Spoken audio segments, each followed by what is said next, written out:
Hello everyone, welcome to another episode of our podcast जहां हम Canada immigration से related सारे टिप्स, अपडेट्स एंड क्वेश्चंस जो frequently asked होते हैं we try and answer all of them. Once again today we have Mr. Jasveet Singh, who is a licensed immigration consultant and director of Sober Immigration. Welcome, Jasveet. Thank you. Jasveet, today we are going to ask you frequently asked questions about HNC. Yeah. There are a lot of questions, people have a lot of doubts, they want to apply application process के time पे start में while the application is in process they have a lot of doubts about it. So let me straight dive into the questionnaire. Yes. The first question people have कि है ना, I want to migrate to Canada Okay. and I do not qualify under any of these classes. Do I still have the option? Do I have the chance under any other program? Yes. ये शायद majority लोगों को ना पता हो. ठीक है, अगर कोई बंदा, कोई भी एप्लीकेंट किसी भी इमिग्रेशन प्रोग्राम में क्वालिफाई नहीं करता है, चाहे वो इनसाइड है चाहे आउटसाइड है, ठीक है. कोशिश तो आउटसाइड वाली जो एप्लीकेशंस होती हैं बहुत डिफिकल्ट है, लेकिन let's talk if somebody is inside Canada, right, उनके लिए ऑप्शन होता है HNC, humanitarian and compassionate ground की एप्लीकेशन. ठीक है, उसमें वो अप्लाई कर सकते हैं. ओके, उस एप्लीकेशन जो इरपा का इमिग्रेशन रेफ्यूजी प्रोटेक्शन एक्ट है, इसका section A25 and A25.1 okay, ये HNC पे के ऊपर है और इसकी कंसिडरेशन देखी जाती है. ओके, ठीक है, तो HNC की एप्लीकेशन में आपको ये देखना है कि ये प्रूव करना है और कंपेलिंग रीज़न होने चाहिए और बर्डन आपके ऊपर ही है टू प्रूव एज एप्लीकेंट कि आपकी जान को खतरा है या आपकी होम कंट्री में फ्यू को यू विल फेस प्रॉब्लम्स या देयर आर सम ऑप्शंस कि जिसके जब सब क्राइटेरिया जिसके बेस पे आप एप्लीकेशंस डाल सकते हो. तो सबसे इम्पॉर्टेंट ये है कि अगर आपके पास स्ट्रॉन्ग एविडेंस हैं और ये एप्लीकेशन आप आप क्वालिफाई करते हो तो ये आप डालो. ओके, अगर आपके पास स्ट्रॉन्ग एविडेंस नहीं है और अगर कुछ भी चीज़ आप जो बोल रहे हो उसके इट इज़ नॉट ट्रू, तो ये एप्लीकेशन आप मत करो. okay. So this is an option, but you Yes. need to provide some strong evidences and supporting document ताकि आप इमिग्रेशन ऑफिसर को कन्विंस कर पाओ. स्ट्रॉन्ग एविडेंस के साथ बड़ी डिटेल्ड स्टोरी और Story. Detailed information, detailed application जाती है कि आपको HNC की जरूरत क्यों है, क्यों है, आप राइट, किस ग्राउंड पे आप ये HNC मांग रहे हो. ठीक है, आपको एक्सेप्शंस क्यों दें अंडर दिस इमिग्रेशन एक्ट, क्यों आपको मिले एक्सेप्शन. क्या मेन पर्पस है एचएनसी का? अगर मैं supposedly if I am applying, what are the considerations for HNC application? HNC की कंसिडरेशन ये है कि अगर आपके वही सेम कि अगर आप किसी भी और कैटेगरी में क्वालिफाई नहीं कर रहे हो और आपकी जान को भी खतरा हो सकता है अगर आप बाहर वापस जाते हो अपने मुल्क में, और अगर आपको हार्डशिप फेस करनी पड़ती है अगर आप वापस जाते हो, ठीक है, और आप इस एप्लीकेशन के लिए क्वालिफाइड हो जो इसकी रिक्वायरमेंट्स है, तो आपका पर्पस सॉल्व हो जाता है.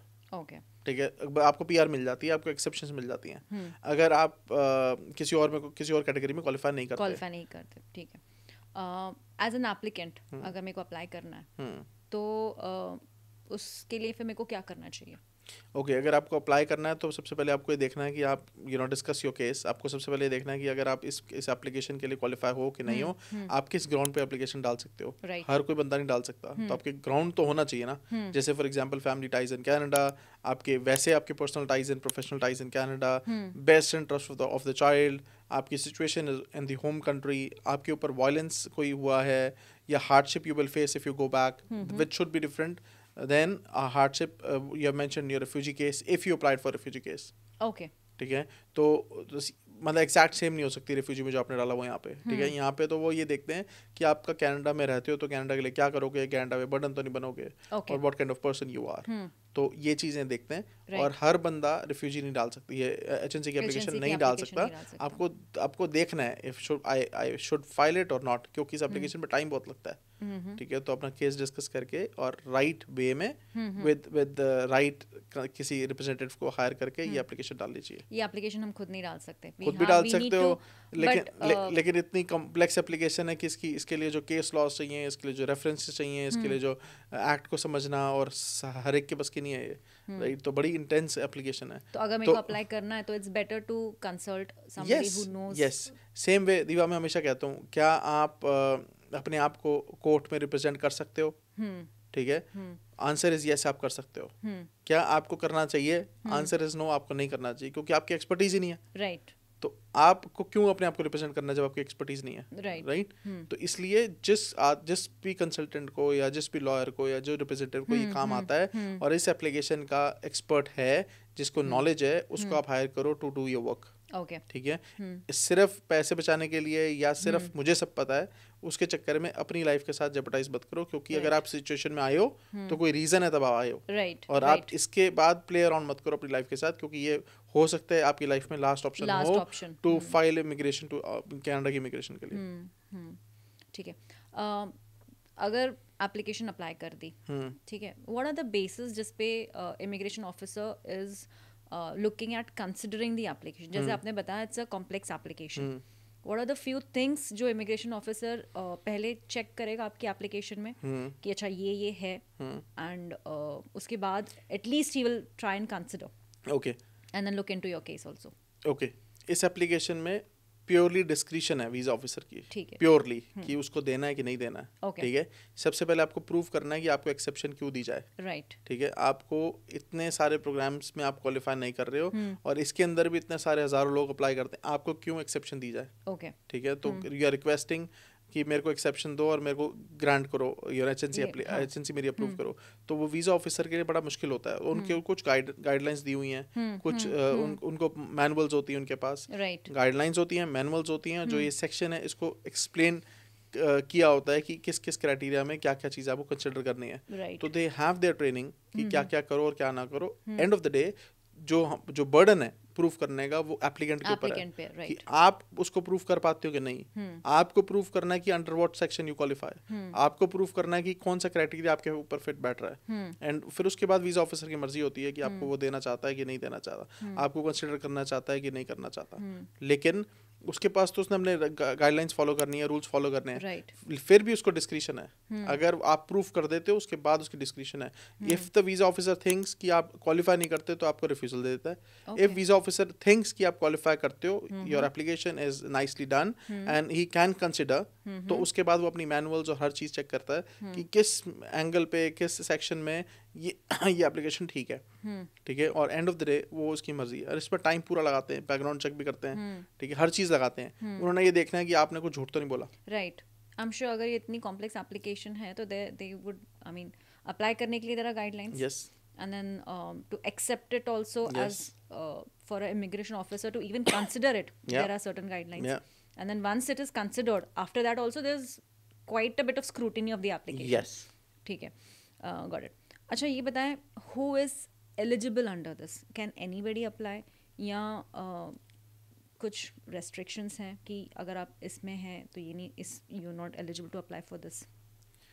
हाँ, इसके अंदर हर बंदा नहीं अप्लाई कर सकता। एचएनसी की एप्लीकेशन जो होती है हर बंदा नहीं अप्लाई कर सकता। इसमें या तो आप फॉरेन नेशनल हो, कनाडा में रह रहे हो, ठीक है, तो आप अप्लाई कर सकते हो, पहला ऑप्शन, ठीक है।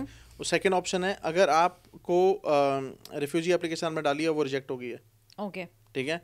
थर्ड ऑप्शन है कि आप ह्यूमैनिटेरियन कंपैशन ग्राउंड पर ये प्रूव कर रहे हो कि आपको कंपेलिंग रीज़न है, कि वही जो मैं पहले वाले क्वेश्चन का आंसर था कि अगर आपके पास कंपेलिंग रीज़न है और जस्टिफाई कर देते हो आपकी लाइफ को थ्रेट है, या कंपेलिंग रीज़न है कि ह्यूमैनिटेरियन कंपैशन ग्राउंड पे आपको दी जाए, वो आप प्रूव कर देते हो।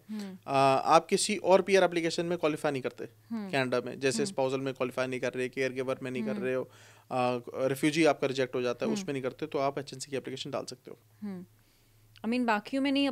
सी HNC, what I am understanding is, बाकियों में नहीं अगर आप एलिजिबल हो तो इसका मतलब ये नहीं कि आप एचएनसी में इजीली एलिजिबल हो जाओगे। एचएनसी के खुद के कॉम्प्लेक्सिटीज हैं, खुद की कॉम्प्लेक्सिटीज हैं, राइट, एंड वो इतना easily is the last resort, but it is a resort, या बट आपको देखना है कि आपने अपने पहले इसको अप्लाई करने से पहले अपने सारे ऑप्शंस एक्सप्लोर कर लिए, राइट। अगर आपको वहां से रिफ्यूजल्स आए तो आप डाल सकते हो। ओके, ये तो हो गया कौन एलिजिबल है, कौन एलिजिबल नहीं है एचएनसी एप्लीकेशन के लिए। Canadian citizen is not eligible, okay, क्योंकि ऑलरेडी सिटीजन है, ऑफ कोर्स। पीआर जिसके पास परमानेंट रेजिडेंट है वो एलिजिबल नहीं है। किसी की एचएनसी एप्लीकेशंस ऑलरेडी चल रही है और डिसीजन नहीं आया, वो एलिजिबल नहीं है। किसी का रिफ्यूजी केस डाला हुआ है और उसको अभी पेंडिंग है डिसीजन, वो एलिजिबल नहीं है। अच्छा। और कोई डेजिग्नेटेड फॉरेन नेशनल बना है इन लास्ट 5 years, वो एलिजिबल नहीं है।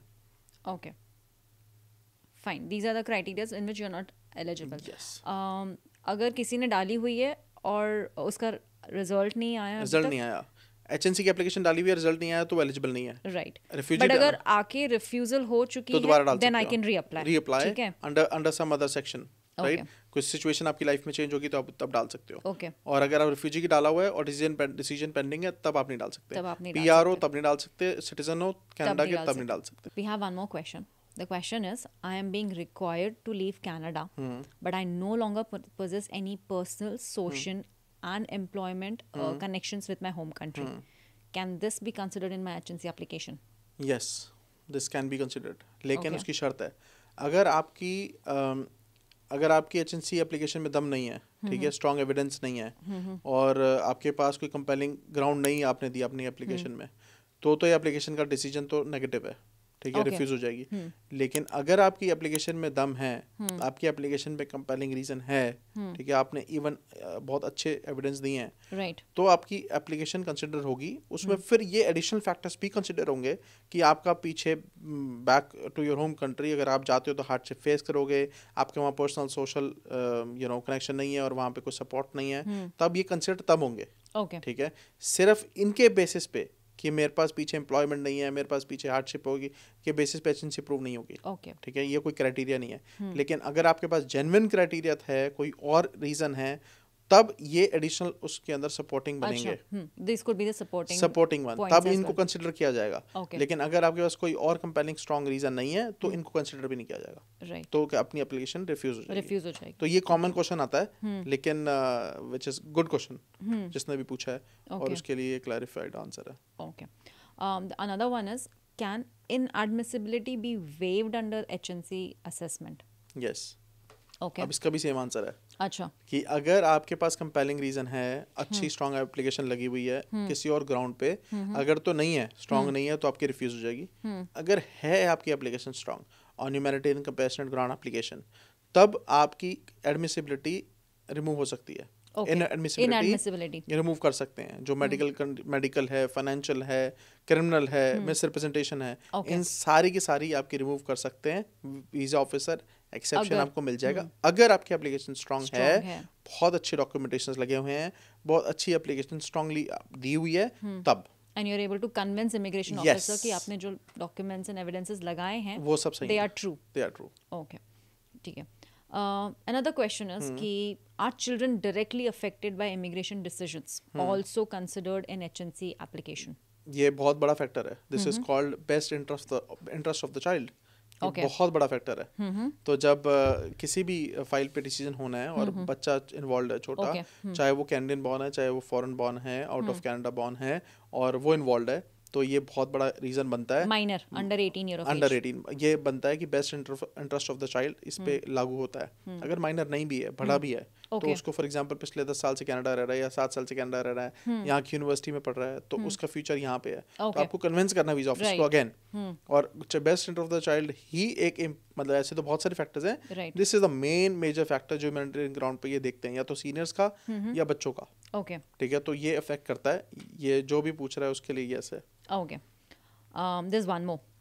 Is the best interest of children principle limited only to parent-child relationship? नहीं नहीं, ये भी एक बार पहले भी मुझे हाँ. याद है कि किसी ने महीने 2 महीने पहले क्वेश्चन पूछा था, मुझे याद आ रहा है। इसका भी आंसर ये है कि जो रिलेशनशिप है वो सिर्फ पेरेंट चाइल्ड का नहीं है, Okay. वो ग्रैंड पेरेंट चाइल्ड का भी चल जाता है, कि भी ग्रैंड पेरेंट टेक केयर कर रहे हैं चाइल्ड की, यू नो, जो बच्चा है उसकी, और उनका रिलेशनशिप है, और वो मतलब they are the one, grandparents are the one जो उसका ध्यान रख रहे हैं, ठीक है, या वाइस वर्सा, उनके इतने अच्छे बॉन्डिंग्स हैं, Right. तो ये वाला best interest of the child भी चलता है। Okay. ठीक है, कि ग्रैंड पेरेंट्स बहुत ज़्यादा उसके साथ, बच्चे के साथ अफेक्टेड हैं, Right, और उसके सारे काम करते हैं, उसके साथ बहुत बॉन्डिंग स्ट्रांग है, ठीक है, उसको पढ़ाते हैं, या यू नो जो भी कल्चरल उसको चीज़ें सिखा रहे हैं, तो ये भी फैक्टर्स बहुत इंपॉर्टेंट हैं। Okay. तो relationship parents and child, grand parents and Child. Child भी चलता है।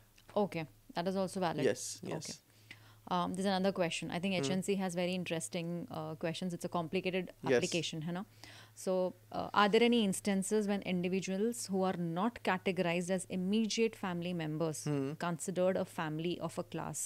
यस, तो अगर आपका इमीडिएट फैमिली मेंबर कोई नहीं है और आपको उसको अपनी एचएनसी एप्लीकेशन में डालना है तो उसके अंदर आते हैं कुछ लोग, Okay. ठीक है, जैसे आपका सन है या डॉटर है जो 19 ईयर से बड़ा है, Right. ठीक है, उसको आप एप्लीकेशन में ले सकते हो। आपका अंकल या आंट है, ठीक है, उनको आप इस एप्लीकेशन में ले सकते हो। Right. आपका कोई ऐसा फैमिली मेंबर जो आपके साथ ब्लड रिलेशन में नहीं है लेकिन आपके साथ पिछले बहुत टाइम से आपके साथ रह रहा है, तो आप उनको इस एप्लीकेशन में ले सकते हो। या आप किसी के गार्डियन हो, ठीक है, ऑफिशियली अंडर एरपा, और आप उसको इस एप्लीकेशन में डाल सकते हो। Okay. ठीक है, और जिसको आप ऑफिशियल आपने अडॉप्ट नहीं किया लेकिन ऑफिशियली आप गार्डियन हो और right. आप उनको इस एप्लीकेशन में डाल सकते हो। Okay. तो ये सब फैक्टर्स हैं जो फैमिली मेंबर्स के अलावा भी, जो ब्लड रिलेशन है उनके अलावा भी आप इनको एचएनसी एप्लीकेशन में डाल के पीआर करा सकते हो।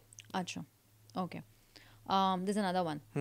It says कि can a previous unfavorable HNC decision be subject for reconsideration? Always so अगर आपको लगता है कि ऐसा कोई नया एविडेंस आया है या आपको लगता है वीज़ा ऑफिसर ने कोई चीज़ इग्नोर कर दी है, आप अपनी रिकंसिडरेशन की एप्लीकेशन डाल सकते हो। और जो भी रीज़न वीज़ा ऑफिसर दे रहा है, अगर आपको लगता है यू आर नॉट सेटिस्फाइड या आपको लगता है कि वो रीज़न में दम नहीं है या उस रीज़न को आपके पास जस्टिफिकेशन है या उस रीज़न को आप आंसर कर सकते हो, ज़रूर अपनी रिकंसिडरेशन की एप्लीकेशन डालो। या आपके पास कोई नया एविडेंस आ गया है फॉर दैट एप्लीकेशन, अगर आपकी एप्लीकेशन सबमिट भी होगी है और आपके पास कोई नया एविडेंस आया है तो अपनी फाइल के साथ भेज दो, ठीक है। और अगर आपके फाइल रिफ्यूज होगी है और फिर आपके पास कोई उसके बावजूद कोई नया एविडेंस आया है रिलेटेड टू योर केस, कोई सिचुएशन चेंज हुई है, तो आप रिकंसिडरेशन डाल के उस एप्लीकेशन को दोबारा रिक्वेस्ट कर सकते हो वीज़ा ऑफिसर को to reconsider. Okay, I think here I will like to repeat, आपने बोला था कि री अपील नहीं होती है ये एप्लीकेशन, बट आप री अप्लाई कर सकते हो।